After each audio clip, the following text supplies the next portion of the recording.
Hello everyone and welcome back to the channel. I hope you're all doing well and had a nice weekend. So today I have an interesting video for you, and it relates to the upcoming All Tomorrow's remake, or Redux, that C.M. Kozeman, author of the original book, is currently working on.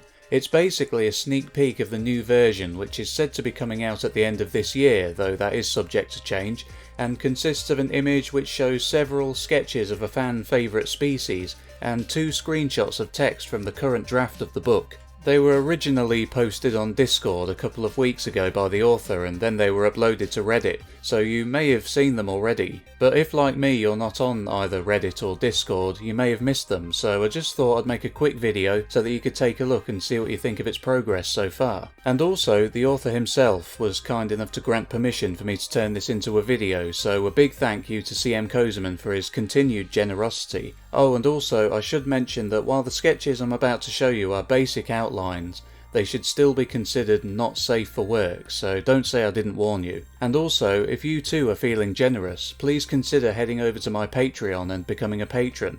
And while you're there, head over to CM Kozeman's Patreon too. It'll really help us both out. Thank you. So first we'll read the 2 snippets of text. I'll show you each screenshot as they go so that you can read along. The first one comes from the section on the Martians. Here we go. From the outset, Mars was a decidedly different world from Earth.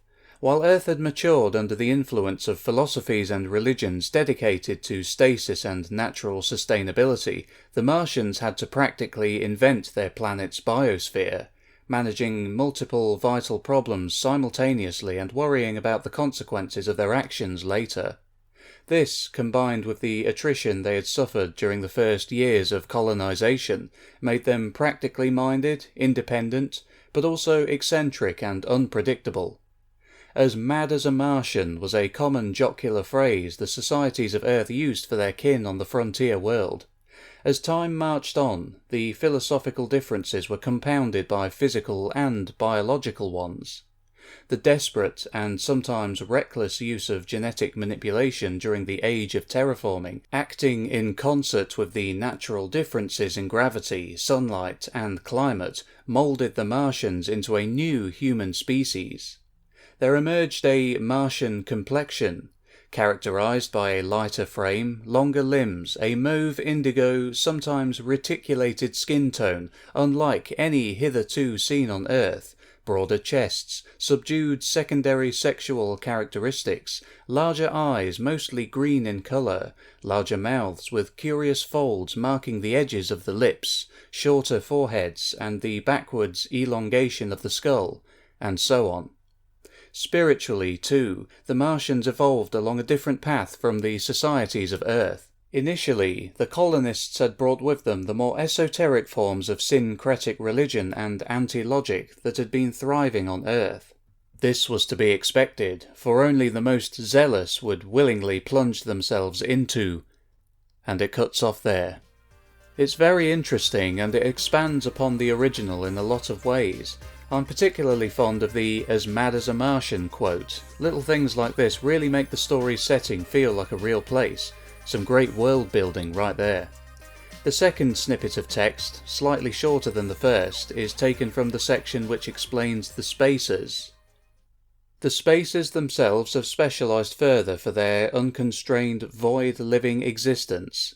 Their bodies have been augmented with air jets and pincer-like digit extensions, smooth prosthetic machines that allow them to travel effortlessly through their weightless habitats.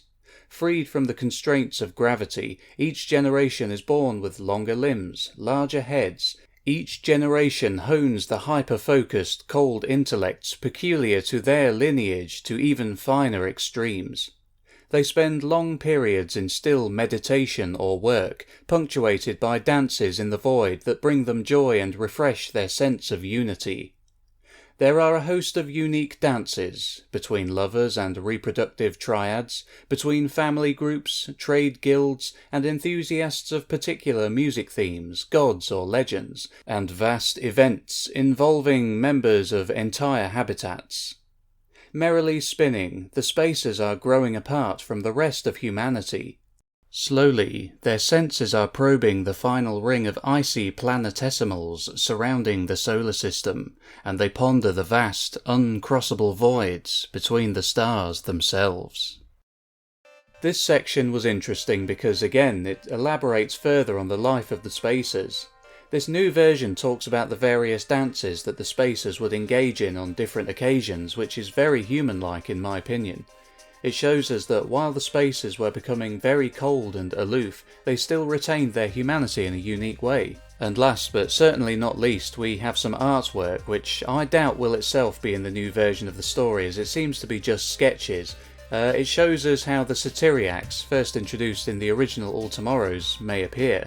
Though saying that, it could in fact be that these sketches will be included in the final version of the new book to accompany the main illustration or illustrations of the species. I'm guessing many of you who are interested in speculative evolution and biology have read Expedition by Wayne Barlow, because in this book there are a lot of sketches of the alien creatures which accompany the main paintings, so it could be that the All Tomorrows Redux will follow a similar format. Anyway, as we can see from the image, the Satyriacs follow a similar design as they did before. They still possess the elongated faces, theropod-like posture and a tail. The tail, however, looks somewhat shorter than it did in the original design. So that's what I have for you today, everyone. I hope you found these short snippets as interesting as I did, and I hope that when the new book eventually comes out, you'll all buy it and support Mr. Kozeman. So thanks for watching, I really appreciate it as always. I also want to say a big thank you to everyone who enjoyed my recent Man After Man audiobook reading.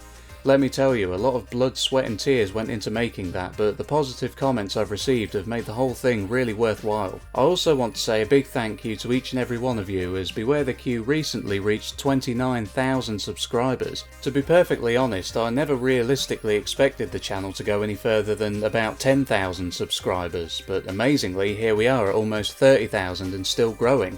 I actually can't believe it, so once again thank you very much for your continued support. Now, coming off of the Man After Man audiobook, I want to quickly let you all know that the next audiobook should be up at some point this week. It'll be a bit shorter than Man After Man's whopping 5-hour runtime, as this one will be a reading of a short novella called Dinosaurs by a writer named Walter John Williams. It doesn't involve any actual dinosaurs though, so I'm sorry if that comes as a disappointment to you. It is, however, in keeping with the theme of this channel in a small way. While it isn't strictly a speculative evolution story like All Tomorrows or Man After Man, it does involve a highly evolved human being from 8 million years in the future as the main character. As you can imagine, humans have changed quite a bit in that time. It was first published in Isaac Asimov's science fiction magazine back in the 1980s, and it seems to be pretty obscure.